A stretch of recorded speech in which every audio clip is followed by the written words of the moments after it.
আমি কালমা করতেছি লা ইলাহা ইল্লাল্লাহু মুহাম্মাদুর রাসূলুল্লাহ।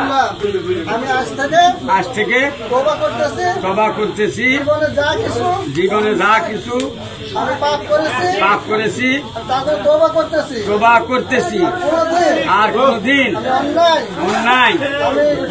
অন্যায় শিরকি হেদায়েতি করিব না। আমি মুসলমান হিসাবে যা কিছু করিব, যা কিছু হিন্দুতে চলে গেছিলাম, আবার মুসলমানে পার হয়ে আসতেছি, এই কথা উল্লেখ করেন। আমি মুসলমান হিন্দু হয়ে গেছিলাম না, আমি যেহেতু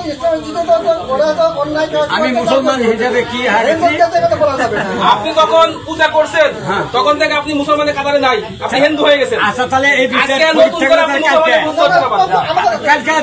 জীবন মানুষ এর আগে ইয়া করছে এগুলো হবে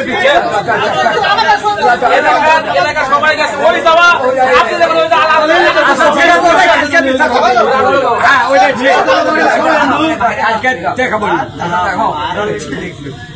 মেলা জানার কাছে সবাই হিন্দু, কালকে আবার ত্রিপুরা মানুষ আমি দেখবো না।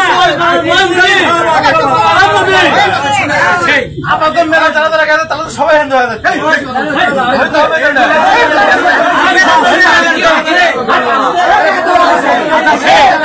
কালকে থাকা হবে আমার গায়ের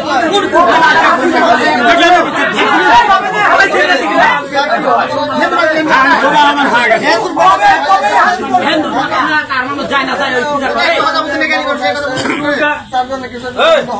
সবাই কেউ কাছে পূজা মানে খেলনা কিনতে কান্দন সামনে গেছে, ওই যাওয়া এটা আলাদা যাওয়া।